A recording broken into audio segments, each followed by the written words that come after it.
Assalamualaikum warahmatullahi wabarakatuh. Perkenalkan, nama saya Fasfahi Sofal Jamil dari kelas 10 Akuntansi 2. Di sini saya akan menjelaskan tentang budaya, wujud-wujud budaya, dan unsur budaya. Budaya memiliki makna yang berkaitan dengan akal, budi, adat istiadat, dan tingkah laku manusia. Kata budaya berasal dari bahasa Sanskerta, budaya, yaitu bentuk jamak dari kata budi, yang memiliki arti budi atau akal. Dalam bahasa Inggris, budaya dikenal dengan kultur. Berdasarkan arti katanya tersebut, pengertian budaya bisa berkaitan dengan cara hidup sekelompok manusia yang berkembang kemudian turun-temurun. Adapun pengertian budaya menurut beberapa para ahli, yaitu 1. A.B. Taylor, seorang antropolog Inggris, mendefinisikan budaya sebagai suatu kompleks yang mencakup pengetahuan, kepercayaan, kesenian, moral, hukum, adat istiadat, dan lainnya yang didapatkan oleh manusia sebagai anggota masyarakat. 2. Menurut Ki Hajar Dewantara, bahwa kebudayaan merupakan buah budi manusia dalam hidup bermasyarakat. Dan yang ketiga, KBBI. Menurut KBBI, budaya berarti sebuah pemikiran, adat istiadat atau akal budi. Secara tata bahasa, arti dari kebudayaan diturunkan dari kata budaya, di mana cenderung menunjukkan kepada cara berpikir manusia. Berikut ini wujud-wujud kebudayaan. 1. Menurut J.J. Honigman, wujud kebudayaan dibedakan menjadi 3, yaitu gagasan, aktivitas, dan artefak. 1. Gagasan, yaitu kebudayaan yang berbentuk kumpulan ide-ide, gagasan, nilai-nilai, norma-norma, persatuan, dan sebagainya yang sifatnya abstrak, yaitu tidak dapat diraba atau dilihat. Contohnya, karya tulis seperti cerpen dan novel, mempercayai benda-benda pusaka, dan mempercayai hal-hal yang berbau mistis. 2. Aktivitas, yaitu wujud kebudayaan sebagai suatu tindakan berupa dari manusia dalam masyarakat itu. Wujud ini sering pula disebut dengan sistem sosial. Contohnya, manusia yang saling berinteraksi, mengadakan kontrak, serta bergaul dengan manusia lainnya menurut pola-pola tertentu yang berdasarkan cara tata kelakuan. 3. Artefak, yaitu wujud kebudayaan fisik yang berupa hasil karya dari aktivitas, perbuatan, dan karya seni manusia dalam masyarakat berupa benda atau hal-hal yang dapat dilihat, diraba, dan didokumentasikan. Sebagai contoh, wujud kebudayaan ideal mengatur dan memberi arah kepada tindakan dan karya manusia. Sedangkan menurut Ko Jaraningrat, wujud kebudayaan dibagi menjadi 5, yaitu nilai budaya, sistem sosial, dan kebudayaan fisik. 1. Nilai-nilai budaya, yaitu gagasan yang telah dipelajari oleh warga sejak dini, sehingga sukar diubah. Gagasan inilah yang kemudian menghasilkan beberapa benda yang diciptakan oleh manusia berdasarkan nilai-nilai, pikiran, dan tingkah lakunya.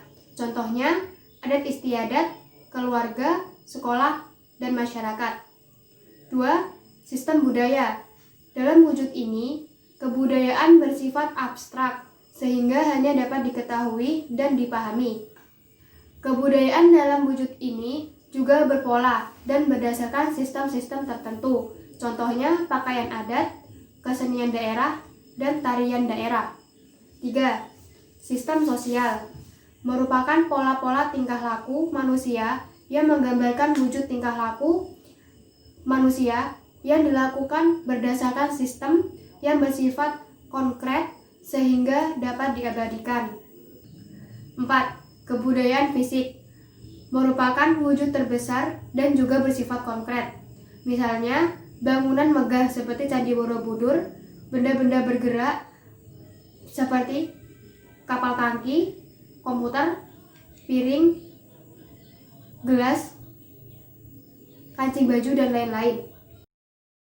2. Unsur-unsur budaya, yaitu 1. Bahasa. Bahasa merupakan alat bagi manusia dalam memenuhi kebutuhan sosialnya untuk berinteraksi dengan sesamanya.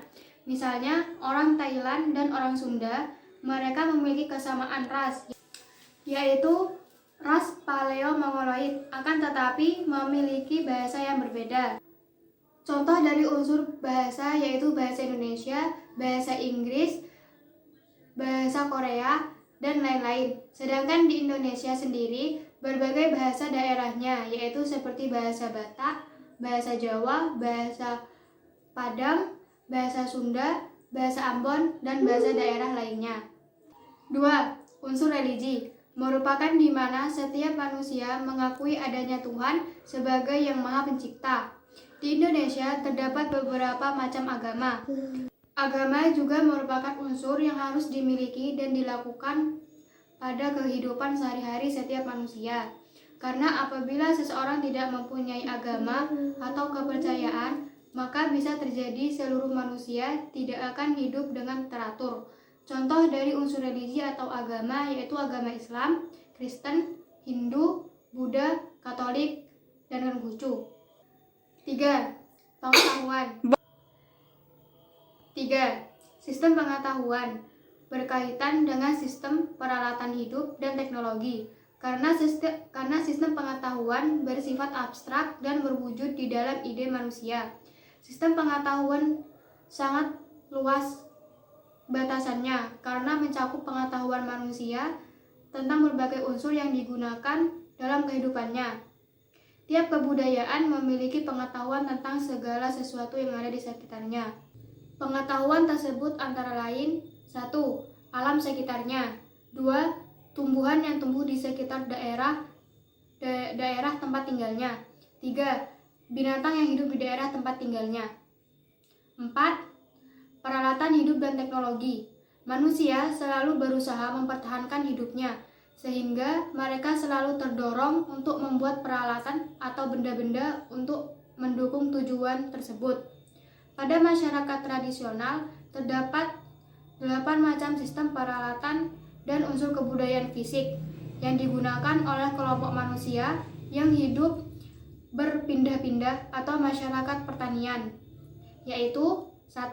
Alat-alat produktif, senjata, wadah, alat untuk menyalakan api, makan, minum, bahan pembangkit gairah, dan jamu-jamuan. 5. Ekonomi. Mata pencaharian atau aktivitas ekonomi suatu masyarakat menjadi fokus penting dalam kajian etnografi. Dalam penelitian etnografi mengenai sistem mata pencaharian, mengkaji bagaimana suatu kelompok masyarakat mencukupi kebutuhan hidupnya melalui mata pencaharian atau sistem perekonomian mereka. Sistem perekonomian pada masyarakat tradisional antara lain berburu dan meramu, berternak, bercocok tanam di ladang, menangkap ikan, bercocok tanam menetap, dan sistem irigasi. 6. Seni. Seni merupakan suatu hal yang bersifat menghibur dan dapat memanjakan mata seseorang ketika melihatnya. Sesuai dengan pengertian seni, yaitu merupakan sebuah ekspresi dari perasaan manusia yang mana di dalamnya mempunyai unsur-unsur keindahan dan dapat diungkapkan dengan sebuah media yang bersifat nyata, seperti dalam bentuk gerak, rupa, nada, syair, serta juga bisa dirasakan oleh kelima indera manusia. Contoh dari seni yaitu seni musik, lukisan, fotografi, tarian, dan lain-lain. 7. Sistem kemasyarakatan. Sistem kemasyarakatan sendiri timbul karena adanya kesadaran manusia dan sengaja diciptakan dengan paling sempurna, tetapi tetap mempunyai kekurangan atau kelemahan dan kelebihan masing-masing antara setiap orang.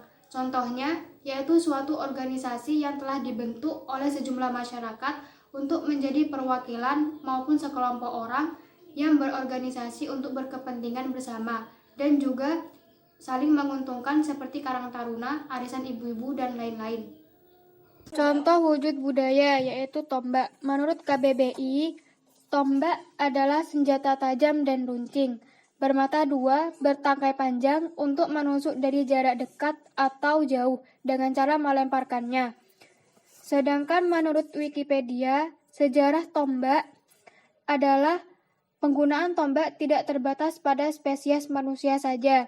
Simpanse dan orangutan adalah spesies kera besar yang tercatat menggunakan alat serupa tombak untuk berburu makanan. Tombak dibuat sejak zaman purba sebagai alat untuk membantu manusia dalam perburuan.